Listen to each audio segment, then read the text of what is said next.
give a warm welcome to Abdul El-Sayed.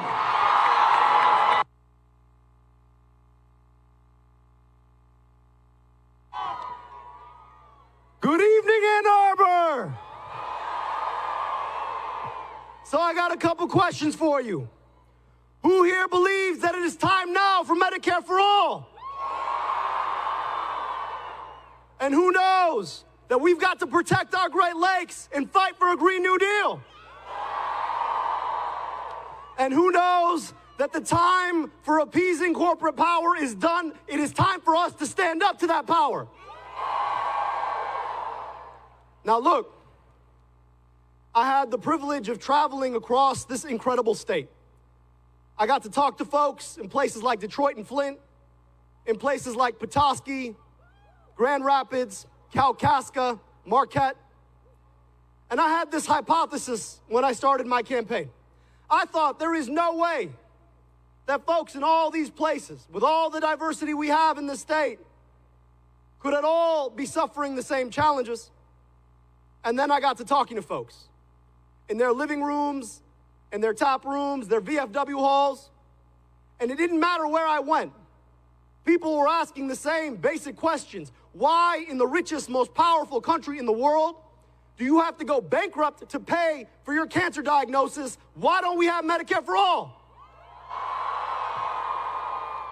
Asking why it is that we still rely on a system of energy production that has us burning stuff that comes out of the ground into the lungs of our babies, letting it run through the Straits of Mackinac where it could poison our Great Lakes.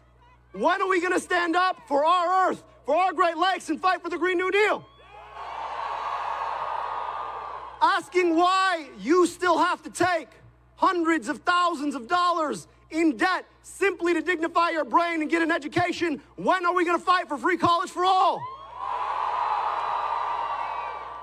Why our schools look the same way that they did 30 years ago while we're watching people like Betsy DeVos privatize our public education system.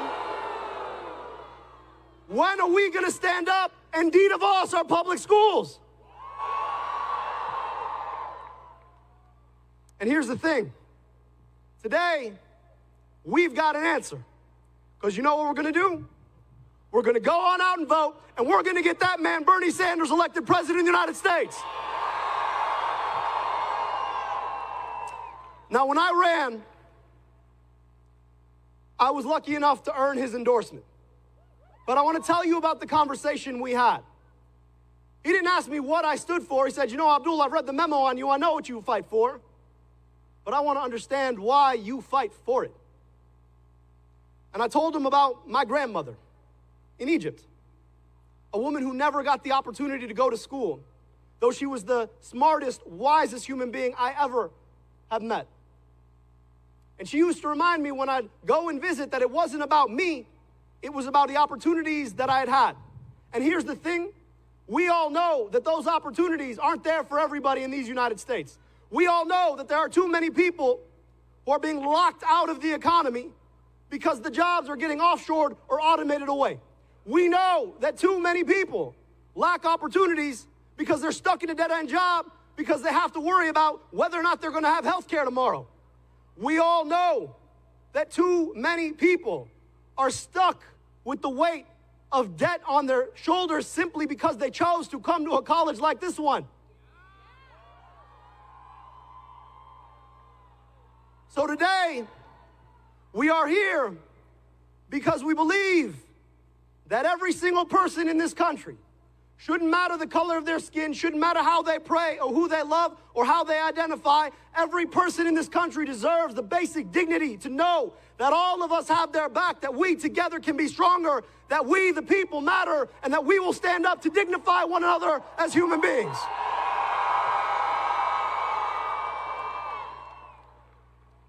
I stand with Bernie Sanders because Bernie Sanders recognizes it's not about me, it's about, not about me, it's about, not about me, it's about.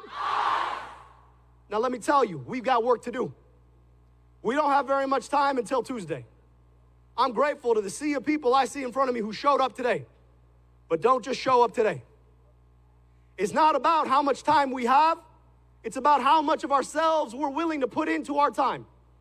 We've got until Tuesday to have those conversations with our loved ones, the people we work with, our friends and our family, the folks you see down the street, even that guy wearing the MAGA hat. Have that conversation. Tell them, I love you, I believe in you, and I am willing to fight for you. Join me on Tuesday, and let's help make Bernie Sanders the next president of the United States of America.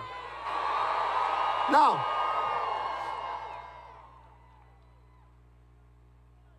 it gives me incredible honor and incredible privilege to introduce a friend of mine, somebody who has been a shoulder-in-shoulder worker for the causes that we all are here to believe in, somebody who has fought that fight from the Bronx to D.C.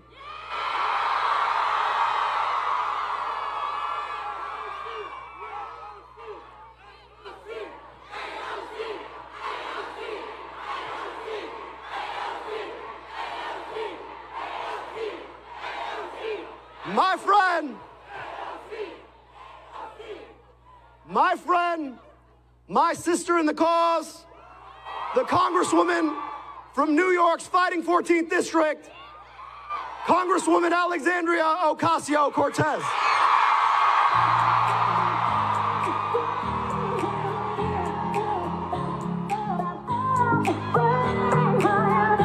Think about it, there must be a higher love down in the heart or hidden in the stars above.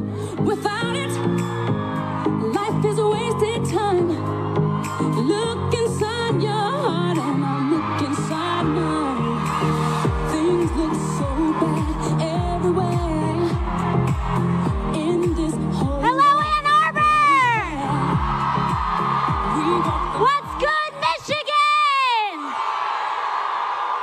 Are we ready to nominate and be on the road to nominate Bernie Sanders for president this Tuesday? I want to start off today, first of all, we love you back. We love you right back. We want to start off today, of course, recognizing International Women's Day. To all the powerful ladies and gender non-conforming femmes out there, we're here for you.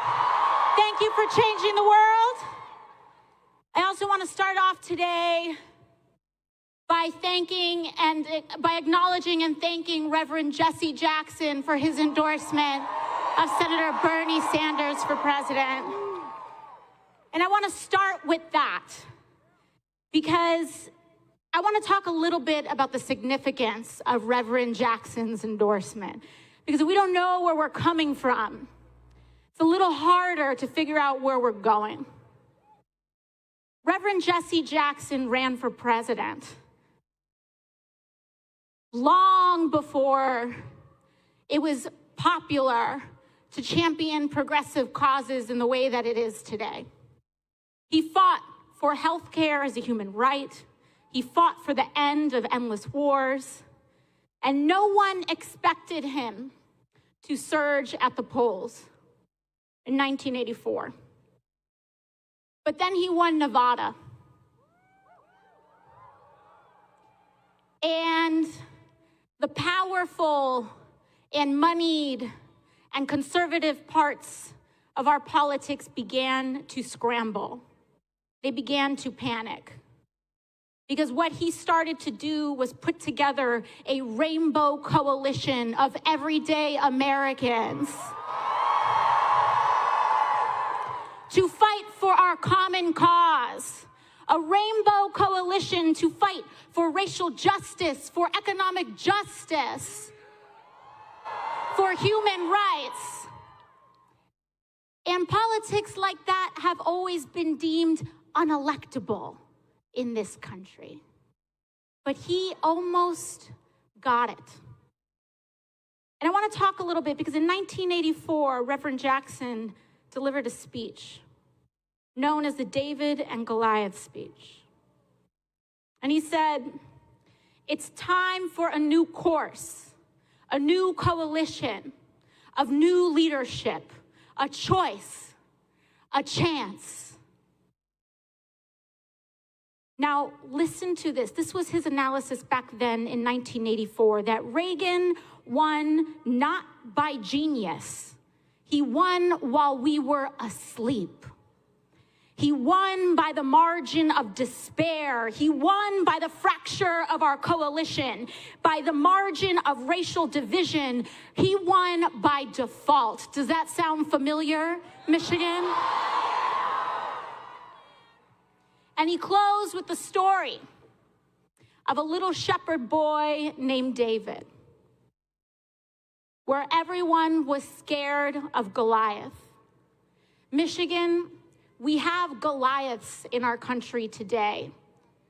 The Goliath of the fossil fuel industry, the Goliath of big pharma, the Goliath of the role of big money in politics. These are powerful, powerful forces. And we are David. We are David. David, all of us, the little guys, what David had to do before he confronted Goliath was to shed his unnecessary clothes. This is something that Jackson discussed in his speech. And I want us to recognize this moment that we're in on the eve of Tuesday, what we have to shed in order to grow. Because in order for us to grow, in order for us to win, we have to grow. We have to grow. We must be inclusive. We must bring more people into this movement. We must shed the unnecessary clothes of cynicism and exclusion. And we must turn towards an embracing posture where all people are welcome into a people's movement of the United States of America to establish free health care, to establish Medicare for all, to fight for a living wage, to demand humanity at our border. That is what this movement is all about. Michigan, we have a choice to make. In November, we will do everything we can to defeat that margin of despair. We will do everything we can to defeat that margin of despair. The question is how? Will we defeat it by going back to how things were? Or will we defeat it by fighting for working people in every corner and every pocket of the United States of America, from the South Bronx to Ann Arbor to El Paso? We have to make sure that we win this by fighting for someone we don't know. So the key is, all of us need to go to the polls and bring 5 people with us on Tuesday. I spoke with Reverend Jackson today. I called him and I asked him, I said, Reverend, if you were to share something with the folks in Ann Arbor today, what would you share with them? And here is what he told me to pass along. He said, tell them that we have survived apart. Now we must learn how to live together.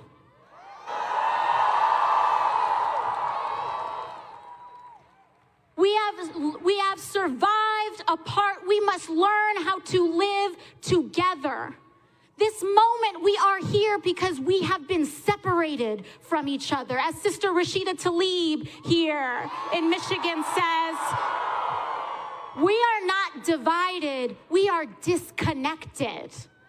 That is at its core our problem today. And that means that the antithesis of that is to connect, to fight for someone you don't know, to love our neighbor, to bring people into the cause, to listen, to adapt, to open a posture of acceptance. That is what we must do in order to win on Tuesday. The Reverend said one more thing, that it is coalitions that win big victories, coalitions that win big victories. So ask yourselves, who are we building coalitions with? How am I coalition building today? And I want to leave you with a story. Because as Reverend Jackson was running, he came to the state of Michigan and he won. He won the state of Michigan. And at this point, some of the most powerful and conservative parts of the party really began to panic. And then, shortly after Michigan, came several more caucuses. And there was a mayor of a small city called Burlington, Vermont, in 1984, who had won a shocking victory to the mayoral seat. And it was time for the Vermont caucuses to come around. And Mayor Sanders stood up to break with the common consensus and endorse Reverend Jesse Jackson for president. He stood up and delivered that speech in the Vermont caucuses. He was yelled at. He was hit. But he said, this is our opportunity to bring millions of working people into our political process and transform who America can work for. Michigan, I am here supporting Senator Bernie Sanders for president because when I ran just 2 years ago, when we first started, it was profoundly lonely. No one was on our side. No one. Even the Women's Equality Party endorsed a man over me. But you know who was there early? The people. The people's movement. And the movement of not me, us was there early. When it did not seem likely, you were there early. When it seemed improbable, you knocked on doors. When it seemed like didn't make any political convenient, or it was not politically convenient to challenge a powerful member within their own party, you were there knocking doors because we knew that what was most important was establishing Medicare for all, tuition-free public colleges and universities, and more. Michigan and Ann Arbor, on Tuesday, this is our moment. The time is now. The time is now. And what started and what echoed earlier, what we often say is that history often may not repeat itself, but it does rhyme. It does rhyme.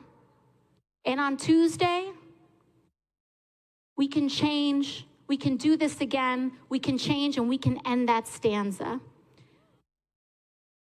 Because we can elect Senator Bernie Sanders for president of the United States.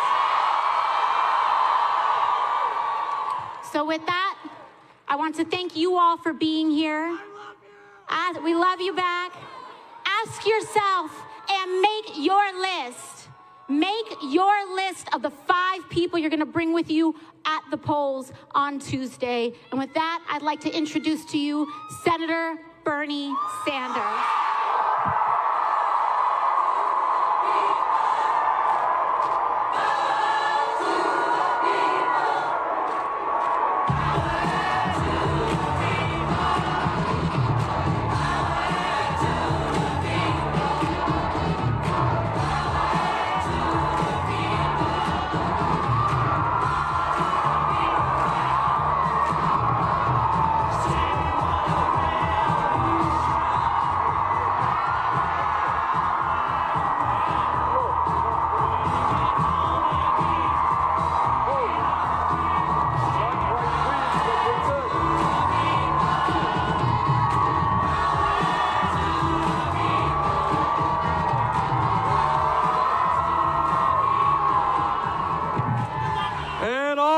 thank you.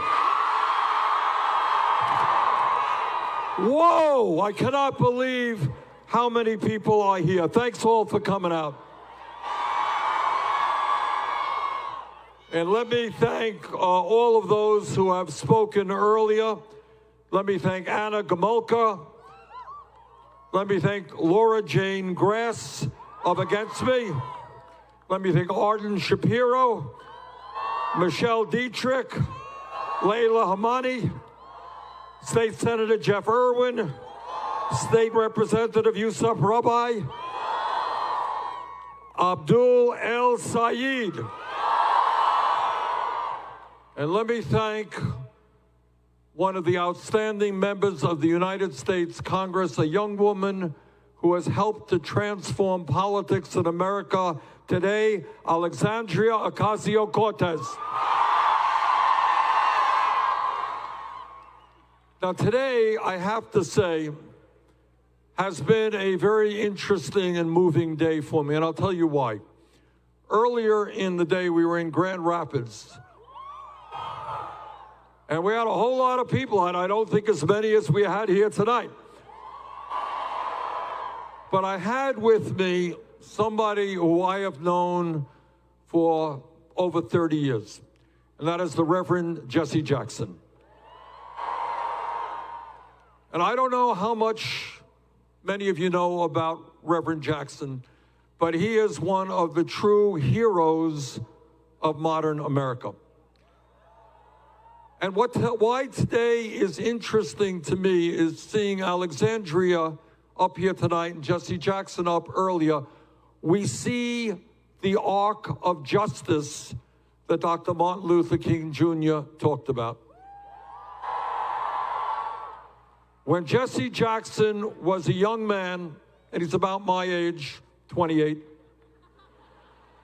when he was a young man growing up in South Carolina, he went to segregated schools. When he was a young man, African Americans in his community could not vote, could not go to the movie theater. And like many young people of his time, he stood up and he fought back. And throughout his career, he did many, many things. And now I look at a young woman like Alexandria Ocasio-Cortez, and I think, what are the struggles that she is going to be engaging in, and people of her generation, over the next 30, 40, 50 years? All right? And what history is about is to understand that there have been extraordinarily brave people throughout history, people who have put their lives on the line, sometimes who have died, gone to jail in the struggle for justice. And that is what this campaign is about. That is what Jesse Jackson's life has been about. That's what Alexandria's life is about. And that is what I hope all of your lives will be about.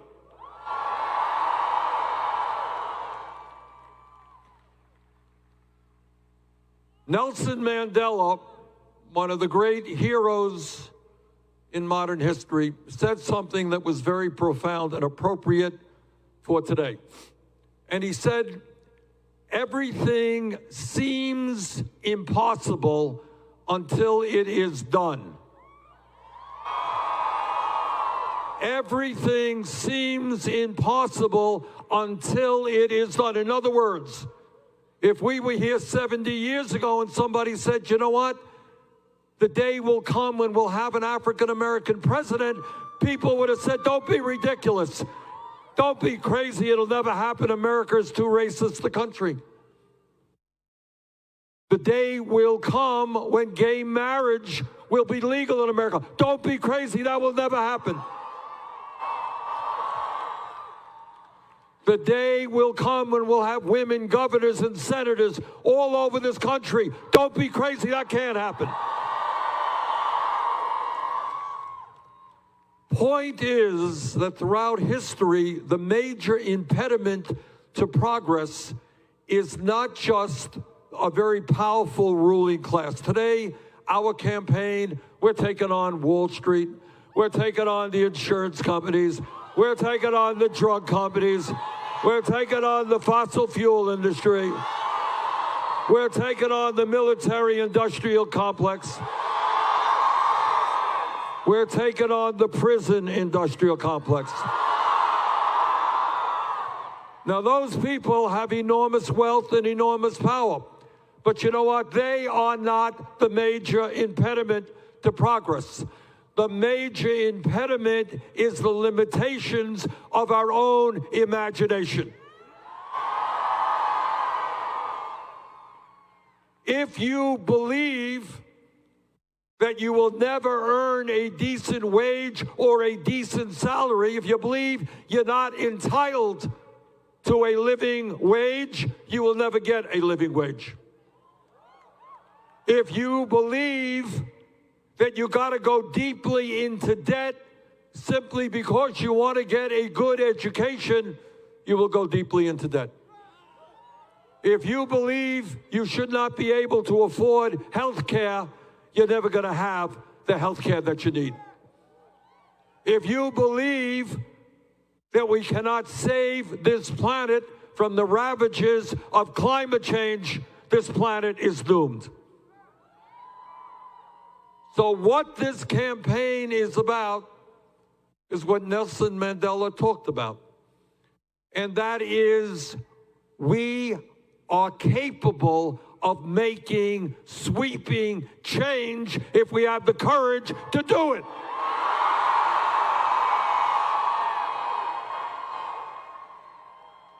And the history of real change in America, as all of you know, is when people at the grassroots stand up and fight for justice. Change never takes place from the top on down, always from the bottom on up.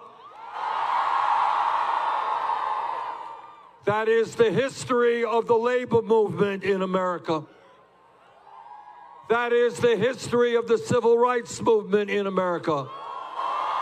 That is the history of the women's movement in America.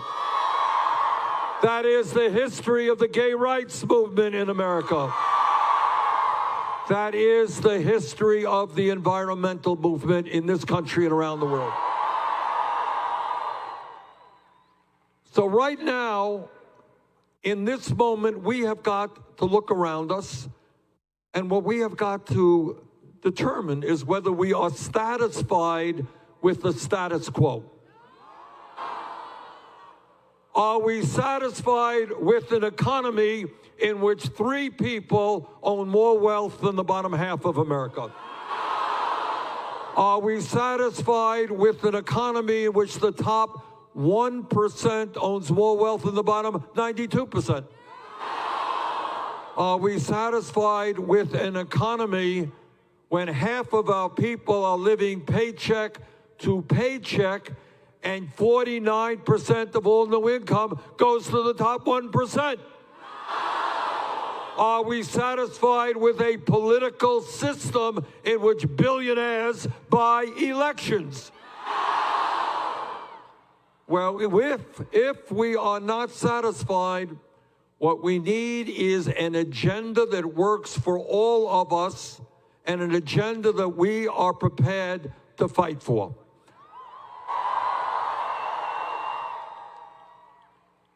Now, what Jesse Jackson has said for decades and what Alexandria has said is that we cannot allow Trump and other demagogues to divide us up based on the color of our skin, based on where we were born, based on our sexual orientation, based on our religion, or our gender. That's what demagogues always do. They divide the people up and they pick on a minority. Sometimes the minority are African Americans. Sometimes they're Latino. Sometimes they're Asian. Sometimes they're Jews. Sometimes abroad they're gypsies. You pick on a minority and you rally the American people or people around the world to hate. Our campaign is exactly the opposite. Our campaign is bringing people together, black and white and Latino, Native American, Asian American, gay and straight, around a movement based on love, compassion, and dignity. That is what we are fighting for. And if we do not allow Trump to divide us up, if, as Alexandria reminded you, you get your friends involved in the political process, there is no stopping us. And there's no stopping us because we have an agenda that works for working people, not just the billionaire class. We believe that if you work 40 hours a week, you should not live in poverty. We're going to raise that minimum wage at least $15 an hour. We believe that workers have a right to join unions. And we're going to make it easier for workers to join unions. We believe that women deserve equal pay for equal work. We believe that we could put millions of workers to work at good-paying union jobs by rebuilding our crumbling infrastructure. We don't need water systems that poison children like in Flint, Michigan. We don't need crumbling schools in Detroit and all over America. We believe in education. And as president, we are going to change national priorities and put education way up there at the top of the list. And if you think big and not small, you ask yourselves a few questions. How does it happen that we have a dysfunctional child care system in America where working families cannot find good quality, affordable child care? We're going to change that with high quality, affordable, universal child care. We're going to triple funding for low-income Title I schools.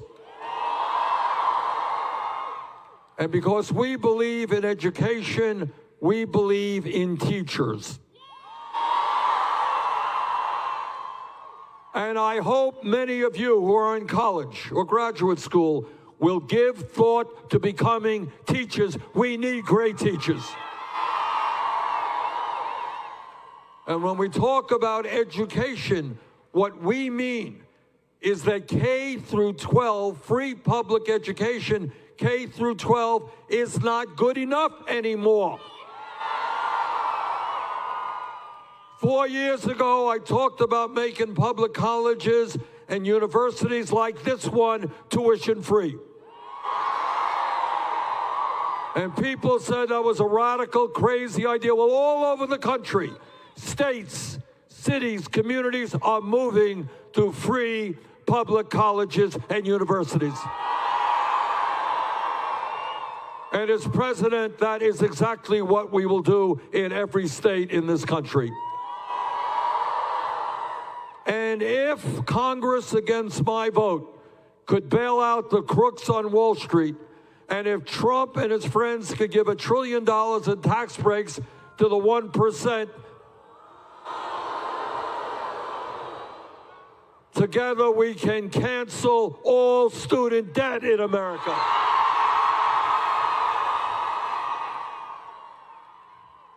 And when you think big and not small, when you think about the country you want to live in, you ask yourself, how does it happen that the United States of America is the only major country on earth not to guarantee health care to all people as a human right? We're going to end that embarrassment. We are going to pass a Medicare for all single-payer program. And you know what that means? This is what it means. No more premiums.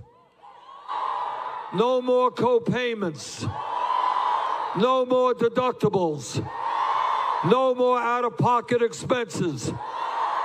And because we're going to take on the greed and corruption of the pharmaceutical industry, nobody in America pays more than $200 a year for the prescription drugs they need. Now, this is an example. Can we do this? Of course we can. All right, every other country, I live 50 miles away from the Canadian border. They've done this for decades. Europe has done it. Scandinavia has done it. But we have got to take on the power of the healthcare industry, which last year made $100 billion in profits. So tonight we say loudly and clearly, the function of a rational and humane healthcare system is to guarantee quality care to all, not to make billions in profits for the drug companies and the insurance companies. Now, we've got a president who embarrasses us every day. But he is also endangering not only the United States, but the entire world when he continues to believe that climate change is a hoax. Well, some of us believe that Donald Trump is a hoax.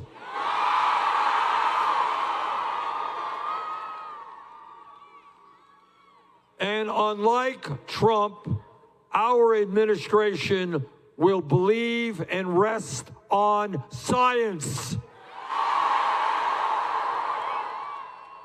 And what the scientists are telling us, as all of you know, is that unless we act aggressively, the planet that we will leave our children and grandchildren will be increasingly unhealthy and uninhabitable.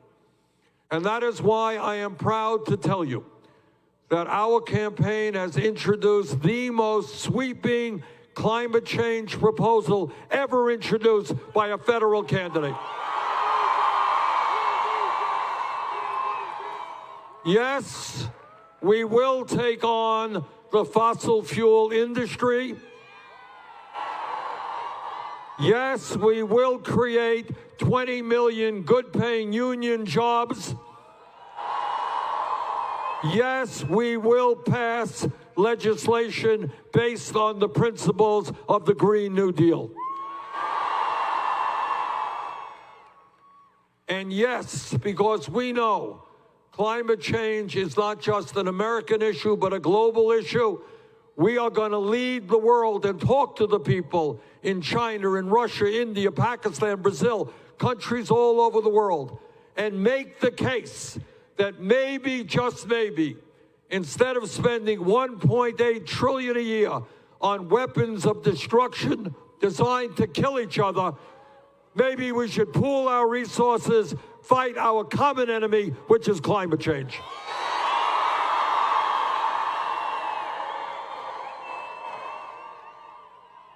And when we talk about issues we cannot any longer sweep under the rug, we need major reforms to a broken and racist criminal justice system. We are going to invest in our young people, in jobs and education, not jails and incarceration. We're going to end private prisons and detention centers. And we are going to end the so-called war on drugs. Turns out that through executive order, the President of the United States can legalize marijuana in every state in America. And that is exactly what I will do. And we're also going to move to expunge the records of those arrested for marijuana. And when we talk about broken and racist systems in America, we're going to bring sweeping reform to our immigration system. I am the son of an immigrant, and I will not tolerate the demonization of immigrants that exists right now. On day one, we will restore, through executive order, the legal status of 1.8 million young people eligible for DACA. We will end a border policy which today allows federal agents to snatch babies from the arms of their mothers. We will end the ICE raids that are terrorizing communities all across America. And we will pass bipartisan, comprehensive immigration reform and a path towards citizenship. All of us, no matter what our political view might be, are horrified and disgusted by the level of gun violence in America. Our administration will fight for the most sweeping, comprehensive gun safety legislation in the history of this country. And we're talking about, among many other things, universal background checks.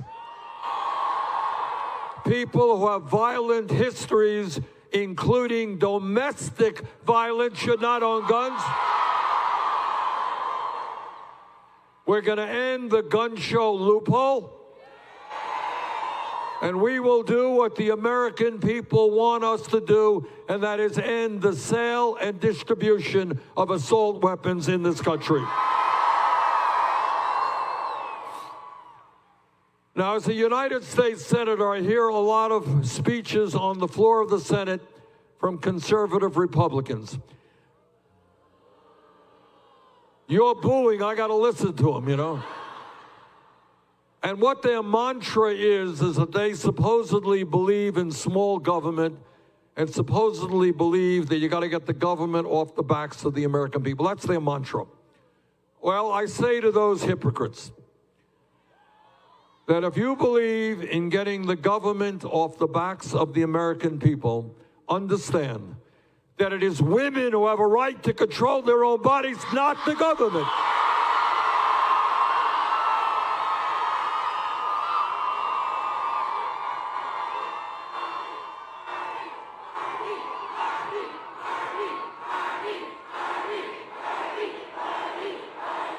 So my promise to you tonight, I will never nominate anybody to the Supreme Court or the federal bench who is not 100% pro Roe v. Wade. Trump and his friends want to cut funding for Planned Parenthood. Well, we've got some bad news for them because we're going to expand funding for Planned Parenthood. The simple truth here is that in America, it must be women who control their own bodies, not the government. So here we are, a few days before a major primary here in Michigan. And we are taking on in this campaign not just Joe Biden, we're taking on the 60 billionaires who are funding his campaign. We're taking on the Wall Street executives who are helping to fund his campaign. We're taking on the corporate establishment. We're taking on the political establishment. We're going to win this election.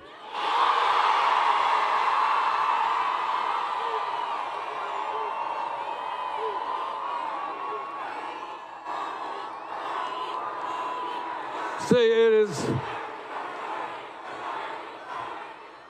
It is, and I understand that Joe Biden has the support of the entire political establishment. I got that. But we have the support of some of the strongest grassroots movements in this country. We have the support of some of the best unions in this country. And I would 100 times over prefer to have grassroots support than establishment support. So Tuesday is a very, very important day, and Michigan is the most important state coming up on Tuesday. So I'm here tonight to just repeat what Alexandria said a few moments ago. And that is, we need you to come out to vote or to vote early. We need you to bring out your friends and families and coworkers. Tell your friends that you're tired of them complaining about high tuition and student debt and lack of health care and low wages and unaffordable housing. Tell them to stop complaining and to stand up and fight back. So let us go forward on Tuesday. Let's win here in Michigan. Let us win the Democratic nomination.